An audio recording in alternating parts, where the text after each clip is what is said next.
want to know how. You know, how can I blaze my own path? How can I be successful? How can I follow the path that someone else has laid for me to be successful? Sitting on deuces while the blunt burn. Still raping rap music cause I want more. All money in, it's just us four. It's just Cobby, it's just Hoggy, it's just Rimpo. It's just Adam, it's just Black Salmon, both the fast. Where your 600 bands, where your rovers at? Where your Cuban links, nigga, where your rollies at? Where your big booty bad bitches stay with posters at? Where you hustle, where you run from the police at? Where you ever represented hope, where the hopeless at? Where you had to take an oath before you sold the sack? Dealt with all the pressure, played it like you never noticed that. Amongst it all, put yourself on the map. Turn it to a booming operation, where your focus at? Where your 600 bins, where your rovers at? Where your Cuban link, nigga, where your rollie at? I would rather shoot before I run. Pressure on my shoulder when it's done. You should try and do what we done. Make $1 million while you young. I would rather shoot before I run. Pressure on my shoulder when it's done. You should try and do what we done. Make $1 million while you young. So if you could tell us how exactly and what deal you did to make your first $1 million. I can tell you niggas how I came up. Similar to climbing out the grave, huh? Can't be acting like a bitch trying to get saved, bruh. Get that. All right. What's up, my good people? Welcome. What's up, ladies and gentlemen?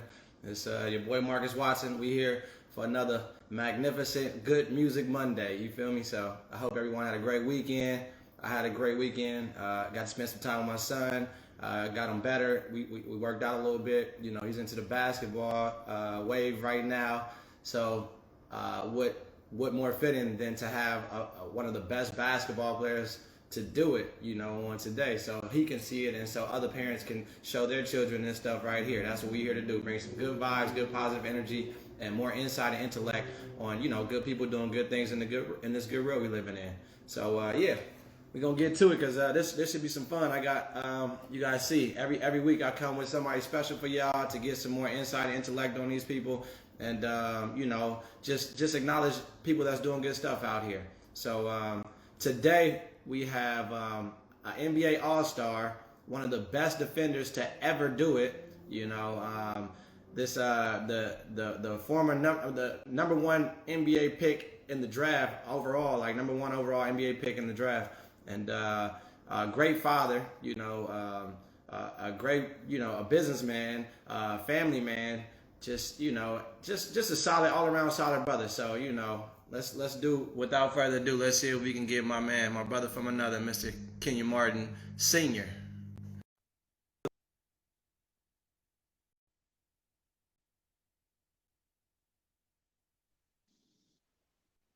Ken. What up? Ain't too much, big homie. How you feeling, man? I'm good, boss, man. What's the word, man? Good to see you, brother. You know, well out here, man. I appreciate you for, you know, accepting challenge and jumping on, going live, giving the real some positive vibes, you know? No problem, my guy. Anytime, man.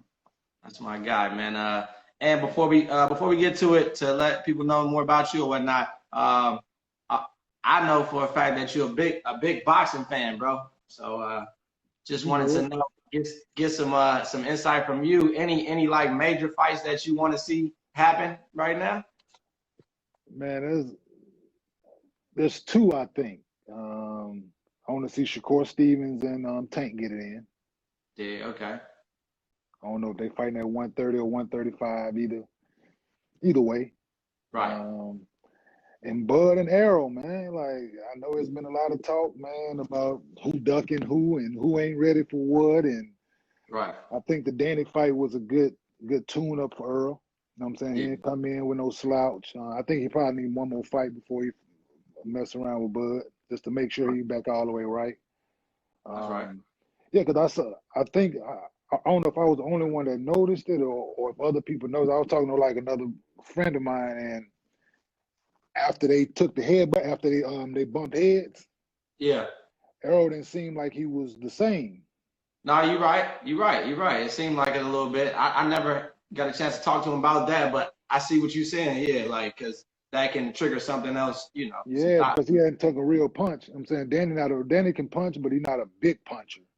Right, You know right. what I'm saying? So, but then it seemed like he was taking rounds 9 and 10 off. So I don't know if it was the headbutt or him trying to pace himself, being that it was his first fight back, and so it was a lot into it, man. But I want to see them guys get it in, man.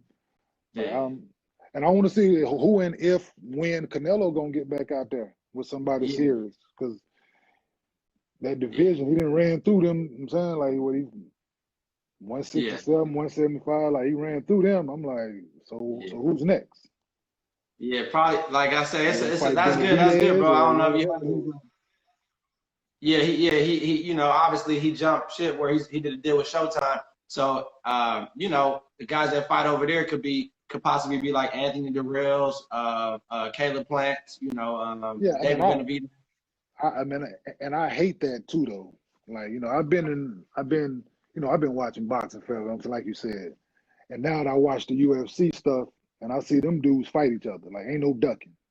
Yeah, yeah, Like yeah, yeah. they ain't no ducking. If you got a belt and you got a name, you call somebody up, they fucking fight. Right, Listen, right. and that's what, like I get the business of boxing, I get the business of sport, Yeah, but at the end of the day, man, it should like if we want to fight, we should fight. Like I right. don't care if we crossing bears. Don't put no belts up. Whatever. Yeah, Put a purse up. I'm saying the winner get this. But I just ain't into ducking. I don't know if it's ducking people or like you let management and promoters dictate who you fight and all that shit. Like I ain't with none of that, man. I'm like, if you no, want to fight, let's fight. I agree with you 100%. Like the best it should be that way. The best fight the best, you know, and that's how you Yeah. dictate. That's how you can see who the best is, you know. You remember a few years back with Andre Ward, Kawasaki, um, that Super 8 they did. Like when Oh yeah, they all had to fight each other, and yeah, that whoever was come good. out, only two people came out with their O. Right, right. So And Dre Ward. yeah, Shout out to Andre Ward. him, and I think Kawasaki was the only one that came out of there with their O. So like 4 or 5 dudes went in with their O, and only two came out with it. So Yeah, yeah. if you the man, Absolutely you got to right, fight bro. the man. Like that's You what absolutely right, bro. You absolutely right. And Joe Calzaghe, like I said, I say he's probably my favorite European fighter, like of all time. You know, if you ask me. yeah, no, he's solid. That's not a bad choice. Yeah, yeah, right, big time. All right, Ken. Well, let's get to it, man. Let's get the people what they want a little bit, bro. No doubt. Let's go to like you know, your childhood, bro, a little bit. I know you were born in Michigan, in Saginaw, Michigan. Is that correct? Yeah, I was born in Saginaw. My mom and everybody was raised there. Didn't spend a lot of time there as a kid. I have no recollection of being there. I Right, moved right, right. like before the age of 5. So, but I was born there, man, and And people that make it and all that, people they find that I'm from Saginaw. I was born in Saginaw. They come, "Hey, I thought you was from Dallas." I'm like, "No, I yeah, was born in Michigan, man." They're like, "Well, the city where I'm from, and like was born in like Saginaw, and I guess Oak Cliff ain't right. too much different." Yeah, yeah. I was about to say they're not too much different, bro, for sure. Yeah, for You know what I'm sure. saying? So me hearing that and me realizing that it's some of both of them places in me and what made me who I am. Even though I didn't spend a lot of time in Michigan, it was it's still a Yeah. part of me. There you go. It's in your blood, man. So that's good. Like I say, and then you were raised in Dallas, in Oak Cliff to be specific. How was that for a young kid, bro? Like, were you into like, was it always sports for you, or was you into other stuff, or what was going on, man? Shit, when I came up, man, it was sports or trouble. Shit, Yeah, there wasn't no in between. Like you was either playing sports and in trouble, or you was in trouble and not playing sports. But sports was always a part of it. I played football, baseball, basketball growing up. Um, just basketball was always a staple. Like whenever yeah, football season was going on, we would always go to the gym after practice, or baseball season after practice, we'll go in the gym. So whether we in the gym hooping with football pants on and stuff like dudes got. So it was always we always had somewhere to go hoop. But yeah, man, my mom was trying to keep me out of trouble for the most part. that's right. It was around. It was in the projects I grew up in. I had childhood friends doing things. lost childhood friends to gun violence at an early age. So Yeah. me playing sports was just a way to try to avoid some of that. But it was right Yeah. outside the door. If I wanted to do it, it was right there, man. But I just tried to avoid the big trouble as much as possible. Um, I was Yeah. mischievous, and yeah, I did everything that didn't involve the police. Yeah. Like Absolutely. all No, all the mischievous shit that you can do that didn't involve the police. So right. my, Yeah, you my, shot. my Yeah. other partners going around stealing cars, selling dope, doing all that. Like I was like, nah, because I'm seeing them going to juvenile, like they disappearing for 7, 8 months at a time. Man, the hell y'all been? Yeah. Oh, we was Yeah. at juvenile. When I found out what juvenile was, I was like, No. oh, whoa, hold on. Y'all got jail for 13-year-olds, 12-year-olds? They Right, was right. like, yeah. I was like, oh hell no. No chance. That's right. That's right, man. That's right. That's right. You know what I'm saying? That's So right. I learned early, man. Just try to avoid that kind of trouble. Yeah. And I was blessed and fortunate enough to do that. It wasn't like we had money or nothing like that growing up, man. It was just Yeah. something in me that kept me away from it. Kept you going. So I let me kept ask you, Ken, when you was young, were you always like the tall guy, bro? That's random too. Like, but were you him? I was long. Um, Everybody stopped growing and I kept growing. Gotcha. You know what Mhm. I'm saying? Like we all pretty much the same height playing like little league basketball and all that stuff. And when I realized, you know what? It was a tournament we went to when I was in Florida, and I'm old as fuck, bro.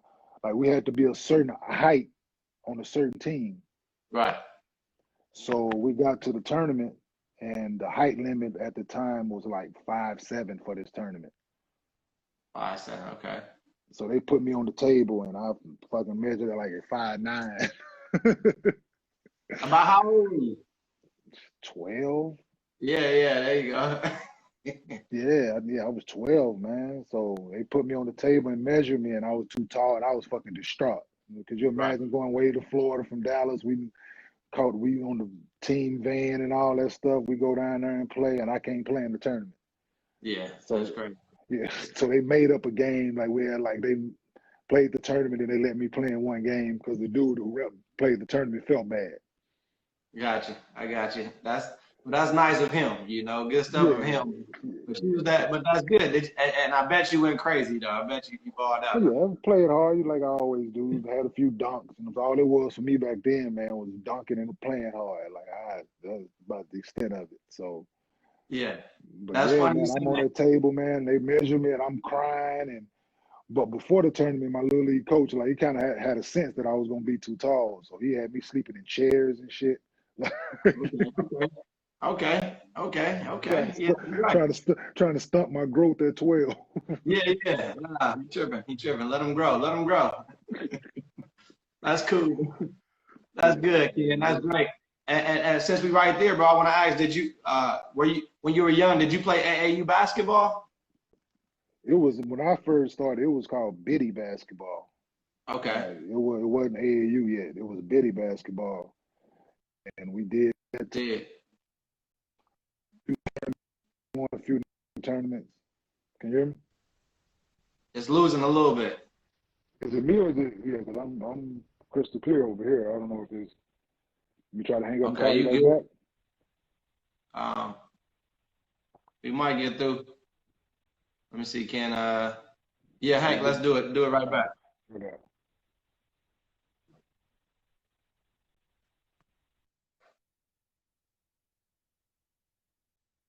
All right. So technical difficulties. We've been here before. Once again, shout out to my Uncle Bobby in here. Shout out to all the good people in here. I want to say thank all of y'all for just taking this 1 hour out of your night and catching a good vibe, and getting some more inside intellect on, good people doing good things in this real. And that's what we're here to do. That's it, man. Nothing more, nothing less. So now we got to figure out how to get Ken back. There we go. Let me see.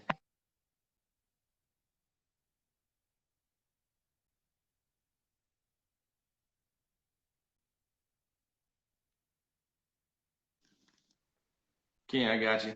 Yes, All sir. right. Yeah. We live.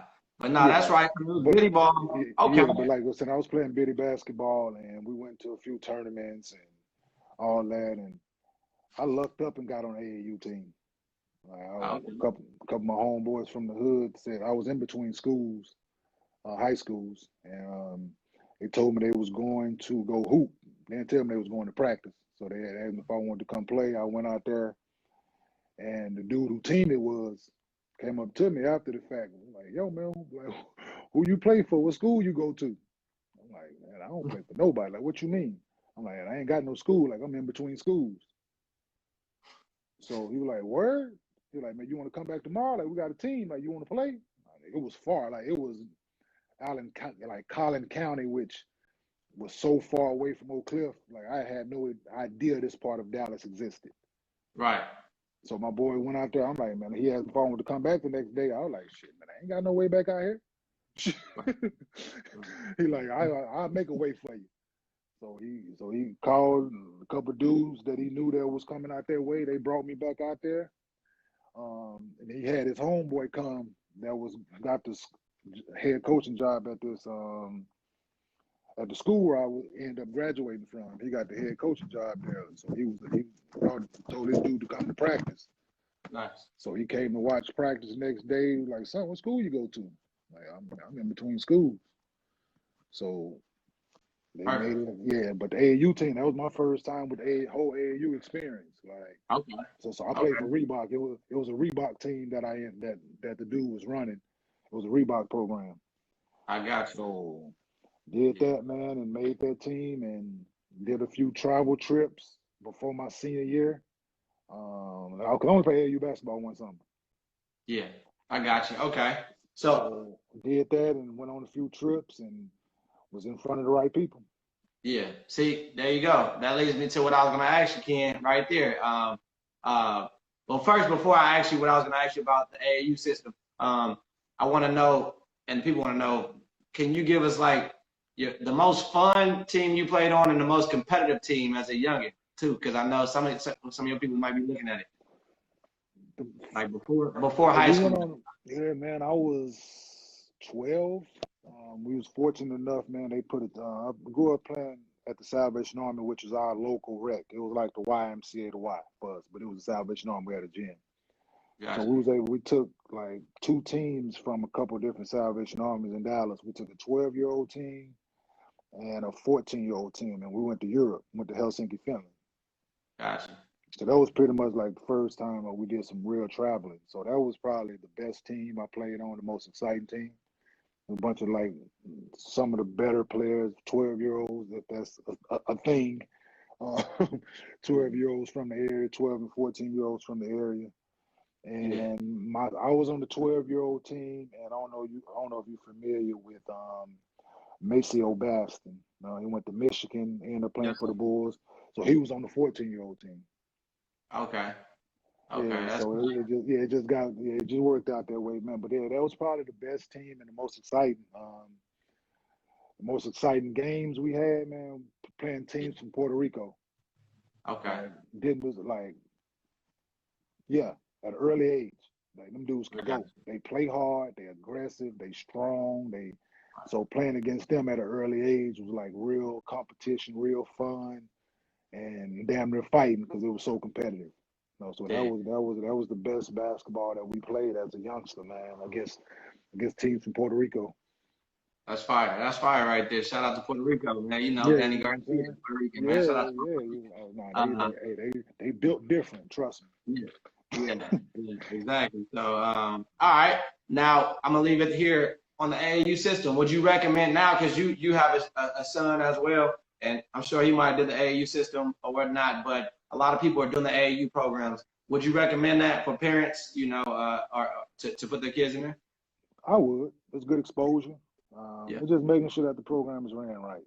Making yeah, sure that these dudes are not exploiting the kids. Make sure they're doing right by the kids. yeah, Make sure they get them the exposure that they deserve. Make sure they're talking to college coaches, but just being involved. yeah, Being involved, not just sending your kid. because you're getting a 2 hour break every Saturday and Sunday. You know what I'm saying? Like, no, be involved. Like, be Yeah. involved. Be there. Go watch practice. Ask questions. Go to the games. Be supportive. If you can, if you're able to travel and go to some of these tournaments, like just being there, Yeah. is big for them. But no, it's great exposure. It's great I got exposure you. because you never know who's watching. All it takes is one. That's right. But it just it's. I would like to see more real basketball people involved with AAU Yeah. instead of dudes from the hood or around. They got a little money or somebody Yeah. that want to start a program. They do it. Yeah. Yeah. Yeah. I'm It's saying true. because then you're not setting the kids up because it's not about the kids at the end. They can say it's about the kids, but ultimately it's about your ego and what you're trying to do and all that. But if it's about the kids, man, it's a great thing. It's a Yeah. great thing because some people have really benefited from being on that whatever circuit it is, whether it's Under Armour, whether it's the Adidas Gauntlet, whether it's EYBL circuit. Like some good things have happened during these times. But Big just facts. making sure that you're involved and making sure that it's the right program and holding these coaches accountable.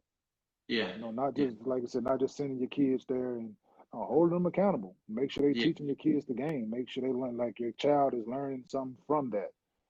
Yeah. If that's what if they playing at a high school level and they're still gonna have to need them same tools, man. So just making sure that it's ran right, man. Cause like my AU coach was cool, but it was after I got done, I found out a lot of stuff that was going on. Like Yeah. damn, he was getting this much, he was doing this. Like man, Yeah. like when, like so. But he Yeah. was cool, dude. So I didn't know it at the time. But now, like you said, I've been in it. I've been Right. in it as a player. Now I'm in it as a parent. Yeah. Yeah. So like you said, yeah, KJ played 2 years of 3 years actually of the circuit. 2 years at the highest level. So being there, seeing all the coaches, being around, it's great exposure. If the kid is going to show up and play hard, and you're going to be there supporting him and all that, man, it's great. Right. But it definitely can get exploited. I don't agree with all the ranking Yeah. ninth graders and Yeah. 10 Yeah. like out of here, bro. Like don't nobody know if these kids gonna be like you very seldom know a kid in the ninth grade whether he's gonna be special. Even in the Right. 10th grade. Like it Yeah. just I think that time should be spent more developing kids and all that instead of ranking them and giving them this sense of entitlement and sense of importance. Like Yeah. you ain't did shit yet. Like Yeah. you just not fucking going through puberty, boy. Like Right. you ain't you ain't doing nothing yet. But Right. it's just part of it. It's just part No, of the that's game facts. now. So you got to play it. So you got to play it That's with the facts. best of them.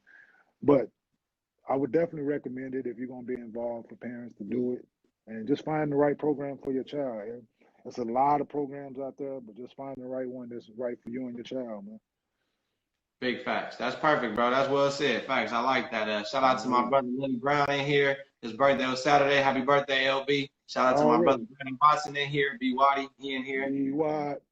And Nick Long. All right, respect. I see y'all. All right, so Ken, um, obviously, by the time it's time to go to high school, bro, I'm gonna say obviously, I could be wrong, but obviously, by the time it's time to go to high school, you were, people was wondering where you gonna go, kind of stuff, like a little bit, just a few people. High school, not Yeah. so much. Dang. Okay. Okay. So Okay. when Okay. I got to high school now, man, like people find this crazy when I say it. Like my neighborhood high school I went to, that was the given. Like that's So where everybody went. Like it that wasn't was no. Ken. That was gonna be my question. Where did you go to high school and why, bro? Well, I went to three different high schools. Right. All right. The first high school I went to was within walking distance of projects that I was growing up in. So it Okay. was my sister graduated from. That's where everybody went. Like we went to the same elementary school. From that, you went to one or two middle schools, which is seventh and eighth grade, and then from there you went to one or two high schools. Right. And the Right. one high school that I was going to go to was in walking distance, so we had no car, no way to get around, so that was the given. Yeah. So that was that. Played the JV a little bit, played varsity a little bit. Um, But the coach had a crazy ass system that wrote it up. Like he had like 15, 16 guys on the team. He's subbing 5 at a time. Like, I ain't like that at all. Like I want to play. So shit. You can't get loose. You No, can't get loose. no, I can't get so. Therefore, like that was my freshman year. And like I said, I grew up playing at the Salvation Army. So there's a gentleman, Mr. Vick, came in from Florida, big into sports. But he was also big in education. So he was trying to get a couple local kids, because he had a niece that was going to his private school, which is Tyler Street. So a couple of neighborhood kids was able to get in there with his help and him having a relationship with people at the school. So a few of my friends went there as a freshman year, and some older kids, they was juniors and seniors. So I felt kind of left out because everybody else was over there. So I was able to get in there my sophomore year. Did that my sophomore year. It was a private school. The competition wasn't the best. I played football and basketball. I probably played more football games that year than I did basketball games. Gotcha. Okay. Yeah, they was big in education, man, and I wasn't. School wasn't my thing at the time. Like I wasn't into doing what they wanted to do. I was rebellious. I understand. Fresh out the hood, bro. Like I wouldn't. This was 93, 94. I had only dealt with one white person up to that point. That was Mr. Vick and white people. And that was like Mr. Vick and his family. And besides going to summer camp and stuff like that, I didn't deal with white people. I didn't know the way white people dealt and was doing things. So I looked at him as the enemy. And then, like, you say something to me, I was like rebellion. Like, couldn't do nothing, couldn't say nothing to me, like all of that. So some incidents happened during that year. Towards the end of the year, they basically told me I couldn't come back. So, but I wasn't coming back no way because I didn't like it. So then I was, like I said, so that's when the AAU thing happened in between my junior season. I had to find the AAU team to play on. Did that, had to find a school, which I ended up graduating from Bryan Adams. Went there for 2 years. Got there my junior year. Yeah, went there for 2 years, man. And yeah, but it wasn't like, I just was tall, man. I wasn't that good. So there you go. I want to ask that, Ken. I think we all need to know, bro, and I know you give it to me, man. Your junior and senior year, those are the most important years, realistically, right? Like, to me. You played baseball, basketball, and football there, bro? Well, no. My last year playing all three was my sophomore year. Okay. So my junior and senior year, I just played basketball. Straight hoop. Okay. Did y'all win did y'all win anything? How was y'all team? We were good, man. We had a good team both years. My junior year, like I said, I wasn't in the school really, so I flunked out going into the playoffs. Like gotcha. I didn't pass English. Yeah, I didn't pass English my junior year going into the playoffs, so I had to sit out and we lost. My senior year, we lost to a good team. It was a close game. We made the playoffs every year. We made it deep in the playoff run. But yeah, so my senior year, we were decent. We had decent players and all that, but I just didn't. Yeah, we didn't get over the hump because we played in one of the bigger divisions in the state. You know, Texas is huge. Like Texas is huge. So we got, you got single A, 1A, 2A, and go all the way up to 12, 5A. So we was in 10, 5A. So we was in like pretty tough. Our conference was tough. Our division that we played games, and then our region was even tougher. Yeah, absolutely. I got you. Okay. So, like Dallas Carter was in our league. Dallas Kimball was in our league. So them was two powerhouses at the time in football and basketball. Dallas Carter was good in basketball as well? Yeah, and football, because they're getting a lot of the hood kids. You know how they go. There's projects within walking distance to Dallas Carter. So I got you. They getting all of them kids. And I just so happened, a few of us just happened to go to the school that I was at. Like, I didn't grow up around that school like the rest of them the rest of the dudes at like Dallas Carter. Like, I didn't grow up around my school I graduated from. But they had some talent out there. And we balanced. We couldn't play our games at our local high school. Like, at our school, we couldn't play our games. I got you. See, that's good. And real quick, I'm going to say shout out to the good people out here. Shout out Darwin Prince, boxer from he out there in Houston. But for y'all that don't know, Dallas Carter is the team in the movie Friday Night Lights that beat the actual team Premium or whatnot. They beat the team. Odell Permian. Yeah, they built them. Odell sent all them kids was huge back then. But yeah, Carter was. I got Yeah, like I remember. okay. I don't know if you saw the special they did on 30 for Yeah, 30. Like I remember that. yeah, yeah, Like I yeah. remember them dudes, like the story, them dudes robbing Yeah, stores and all. I remember that. yeah. That's your yeah, yeah. I got you. That's tight. That's cool, man. I like that, Ken. So, Ken, I gotta ask because it's Good Music Monday. Back then, around them times, what do you remember? What kind of music you was vibing to? You know, like what was getting you going? Shit I probably shouldn't have been listening to, but That's all right. I'm in the town. I'm a Texas boy, man. So I'm big into Ghetto Boys and Scarface, of course. All right. There you go. UGK, Yeah. huge into UGK and Scarface, man. But I was listening to a lot of West Coast, Cube, Okay. NWA, and um, who else from Richie Rich, E40. Um, then Already. around the time when I was in high school, 8 Ball and MJG. Right. Who else? Right. I got you. Yeah, The so good. there's a lot of down south and West Coast, mostly. No East Coast, man. Like I didn't grow up listening to no East Coast stuff. Yeah. But I Yeah. was big in the West Coast, listening to everything Cuban put out. That's tight. NWA, I was Richie Rich, DOC, you name it, Right. man. Like I was, and then Yeah. Master P them hit the scene, and then it was down here, like everything was then mystical and you Right. name it, bro. So I was all in, man, when it come to. And that's tight, bro. That's tight because we was doing the same for sure. I'll tell you that. You know, I'm from Inglewood, California. Me Yeah. and Brandon. And shout out to my brother BG Bop. He a Compton legend, basically. BG Bop in here right now. We was all vibing to the same stuff as you, bro. Trust that. Already, yeah, cause y'all didn't probably like the East Coast thing was so far from y'all, like Yeah. it didn't reach like I it mean, did. well, you got to, you know, we always had the public enemies and certain East Coast guys that were there. They were there. I'm saying, but I didn't. Yeah, that wasn't what we was trying to. I wasn't But then demanding that. like in Menace to Society, man, that shit gets no bump in this ride. Like get that shit out of here, bro. Like that shit was weak. Yeah, yeah, Tamir, my partner Tamir here. Oh, you know Breed was doing it, Tamir. Come yeah. on. So my partner Tamir that's in here talking now, right? You see, He Breed? from Jersey. So he from Jersey, right? Yeah. So he was big in the Wu-Tang, and I remember when Big album was about to come out, Ready to Die about to come out, Ready to Die about to come out. Man, nobody want to hear that shit, bro. Like get that weak ass East Coast shit out of here, man. But he was big. All he used to talk about was Redman and Wu-Tang and then Red like Public and you name it, Mob Deep, just name it everybody. I'm like, man, don't nobody want to hear that shit, man. We listen to this Right. Tupac and this Scarface over here, bro. Come on. This UGK, man, like Cube and like we weren't trying to hear none of that. Same. Big facts, Ken. That's big facts, man. And then, but as I got older, I said this. As I got older, I appreciate the East Coast music a little bit more. Sure. Oh yeah, no. So, Now that when I got to Cincinnati, in '96, that's when I first heard like real East Coast music, and okay. I was hooked from there.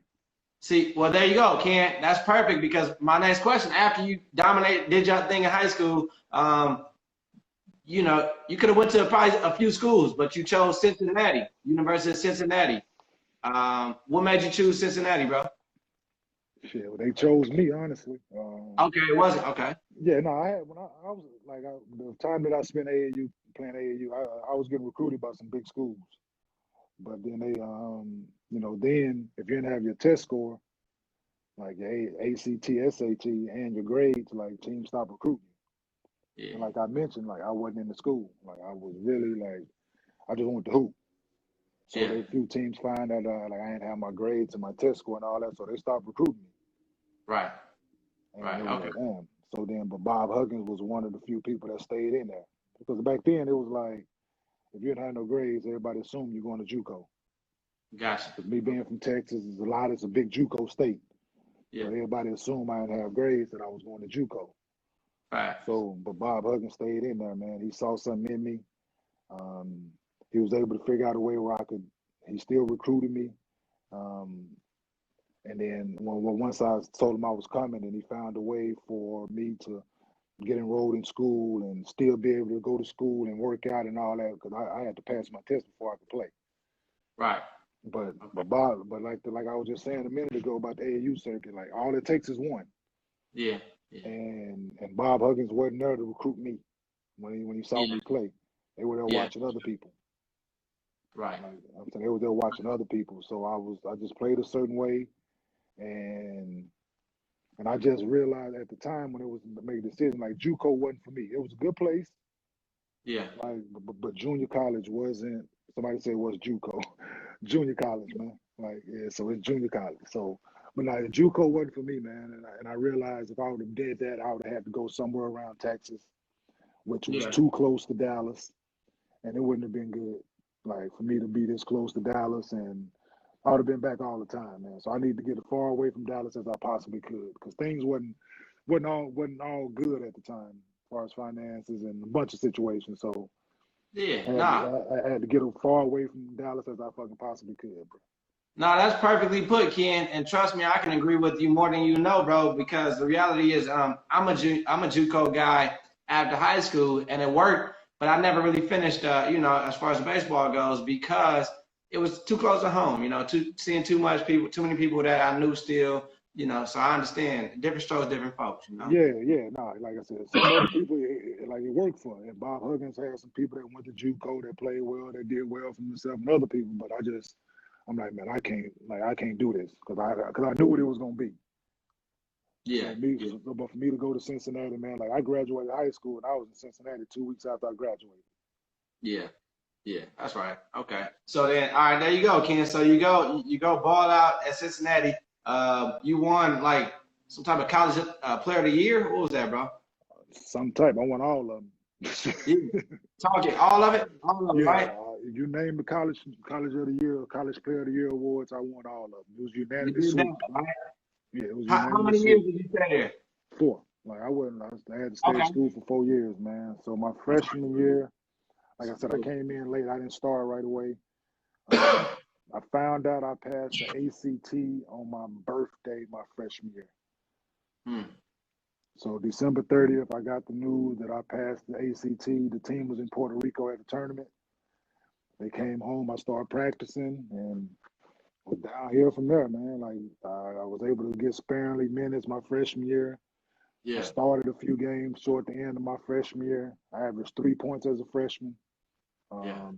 Shot like 30% from the free throw line, and Tight. shit like that. So I sucked. I just played hard, man. Yeah. I played hard. I was coachable, and I didn't take no shit from nobody. Well, well, see, that's amazing. I like that, Ken. That's great too, because this is really for, like I say, my nephew Lance and Logan and Trey and obviously, well, KJ no longer don't need no good words like this. Even getting this good advice. I was gonna ask you, bro. You one of the best defenders to me to do it. So, is there any secrets on your defense, or is it just go out there and play hard like you saying? Let me answer this question. My son Cameron just chimed in. How did you get Yeah. stronger in high school? Yeah, Cameron just chimed in. What up, Campbell? Ken, there you go. Um, You got that. All right. but Cam, I wasn't strong in high school, young man. I didn't start lifting weights till I got to college. Yeah. First time I lift weights, I passed out. So I didn't know about breathing and all that. But nah, Cam, I've been trying to get you to do some band work and some push-ups. Like start now at 14, 15, dog. Like I didn't do none of that. So Cameron, put your ass on the ground and do some push-ups. Hey, Ken, let me jump in here. Let me jump in now, nephew. I know, Kim. I know you, young fella. Hey, it's in the DNA. Like your dad saying, basically that core work is a strength, bro. Do some push-ups, jump rope, do things like that. Get yourself stronger that way, mentally and physically. Cam, it's in the DNA though, nephew. Come on, it's in the Yeah, he DNA. got it in there. All he got to do is get it out. He got to Yeah, get it out. just work. Hey, that's right. Yeah, He seen man, big brother. but defense, it's a mindset, man. It's a mentality. Yeah, I take that side of the ball personal. yeah. There you go. Like everybody want to score. Like yeah, I can score, but Wow. in no sport. Just listen at this statement. There's nothing more intimidating in sports than defense. Yeah. Facts. Facts. Think about Facts. it. You Like can't think get about it. off. Yeah. Yeah. Baseball, if you can't get on base. Yeah.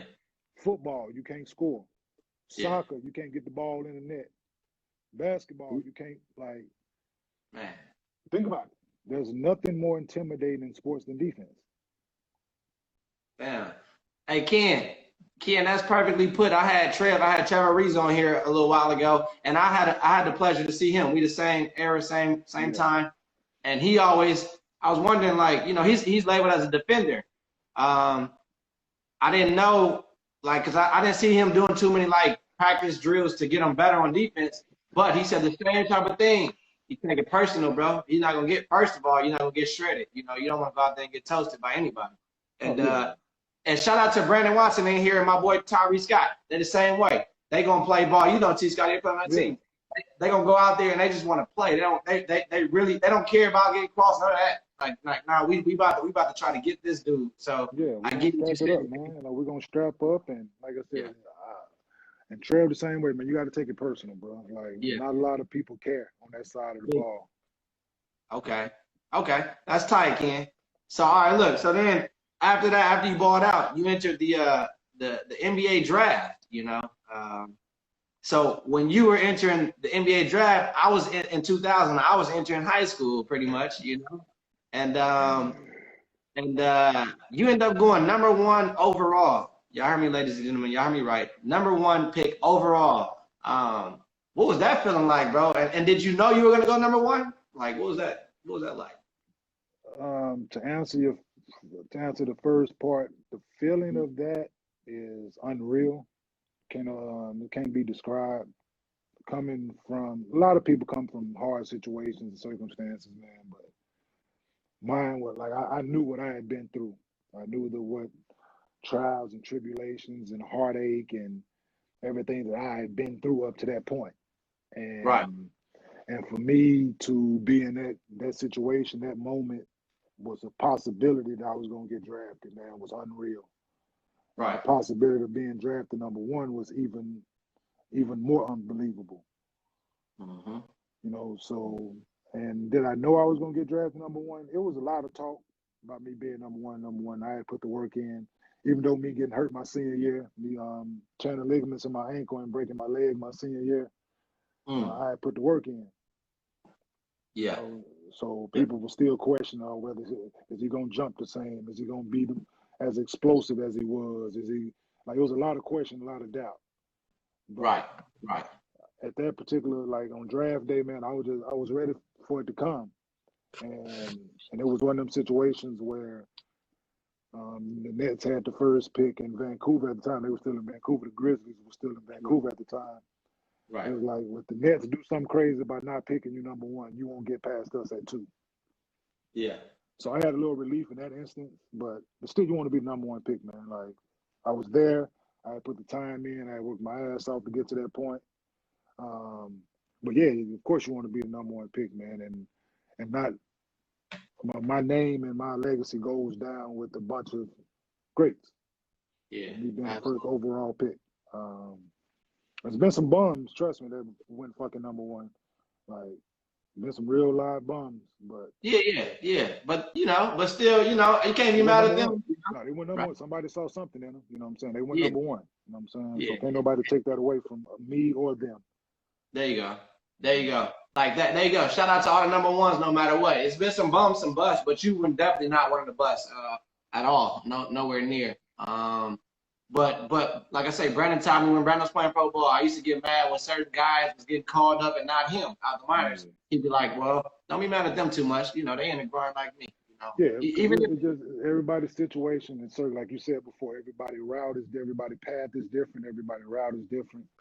yeah, Yeah, facts, some people get drafted the second round and go to have long careers. Some people get drafted number one, they done in 2 years. So facts. it's all different, man, for everybody, man. Easy call, Ken. All right, look, Ken. So look, you balled out your rookie year. I thought you probably should have been a rookie of the year. You didn't get rookie of the year. How'd that make you feel? Did that give you like another chip on your shoulder? Or? It did. It gave me another chip, but I like I was just mentioning. So I got hurt my senior year in college. I tore the ligaments and I broke my leg. Rookie year start, I wasn't all the way healthy. I played well, got healthier throughout the year. March comes. March, April, the end of the season. Playing Right. better. Numbers is okay, playing better. Me and Mike Miller was like both were there. Ball. And I break my leg again. I get hurt in March. Yeah. So I honestly think that cost me the rookie of the year. I got you. Yeah, Like I me got you. getting hurt and me not finishing the season and Mike finished the season. Yeah. Yeah, I think that was the main culprit of me not finishing rookie of the year because I was one vote away from being unanimous rookie of the year. I mean, unanimous first team rookie, like Right. all that kind of. So it was like one of them situations where I look at it as, man, like another one more time that something great about to happen and I get hurt. Like we were supposed to win the national championship my senior year at Cincinnati. I get hurt. Rookie of the year is right there. I get hurt. So Yeah, it's I part of see. it. It's part of it, man. But it definitely added some fuel to it a little bit. But it wasn't like I don't like I got college awards, man. I didn't play for that. Rookie of the year, like if it would have came, great. But I didn't play for that. Right. Right. I got you. That's good. That's perfectly put, Ken. So, Ken, I'm gonna ask a question from one of the good people in here.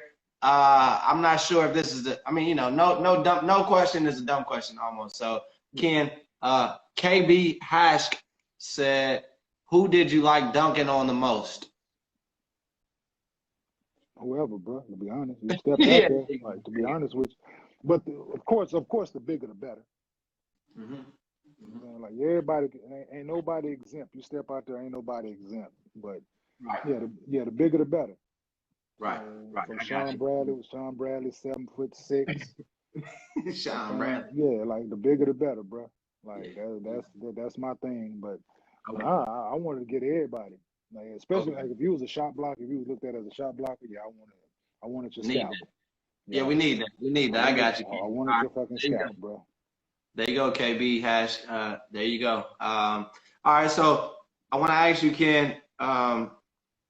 You grew up. I mean, well, you played with and against like some of the best teams and in the cities, best cities in the world, basically. Well, in the U.S. in the country for sure.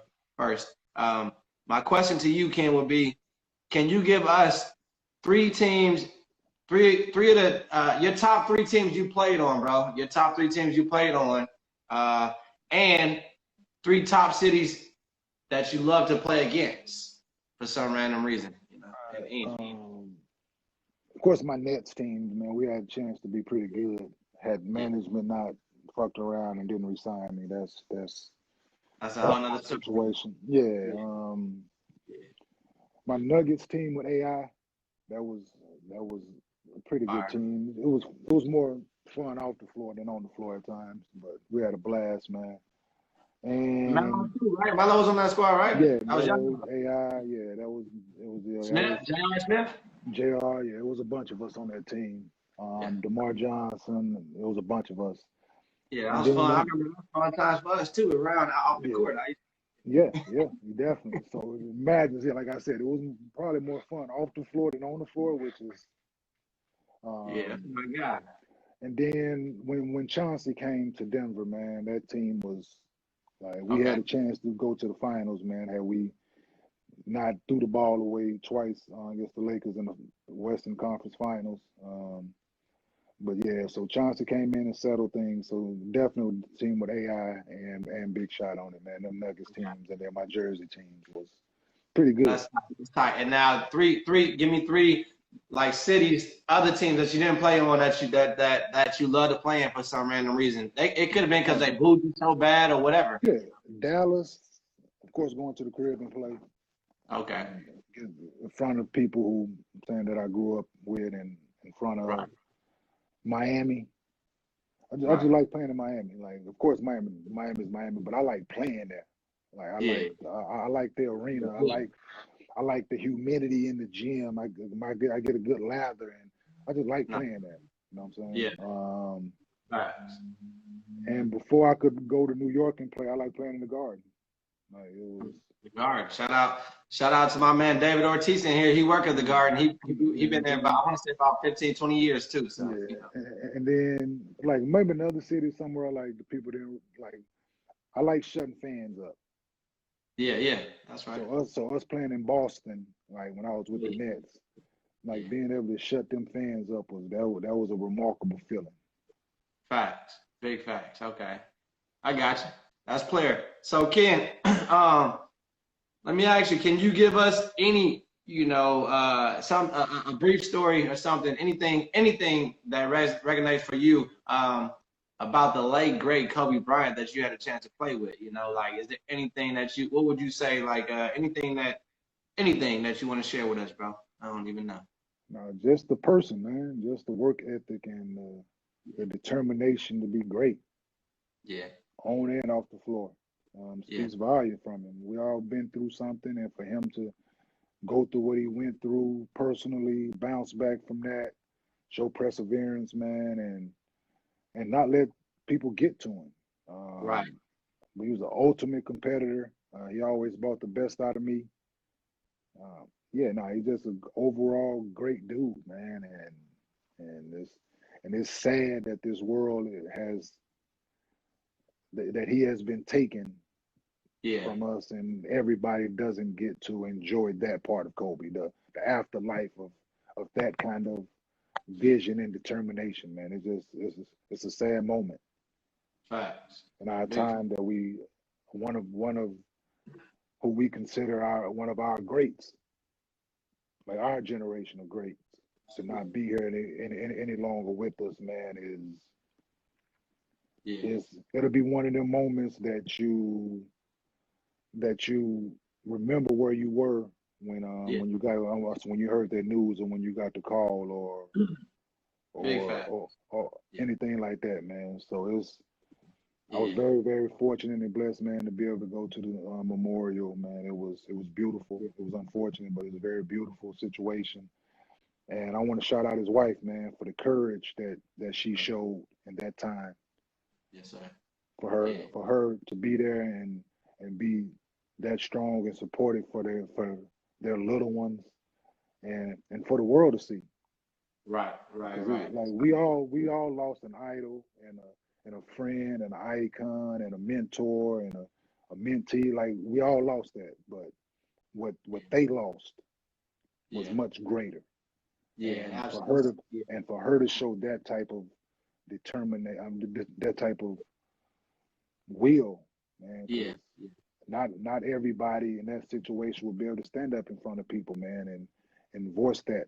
Like, so my shout out to her, man. Shout out to Vanessa, man, and the whole yeah. Bryant family. But like the world lost we lost a good one, man.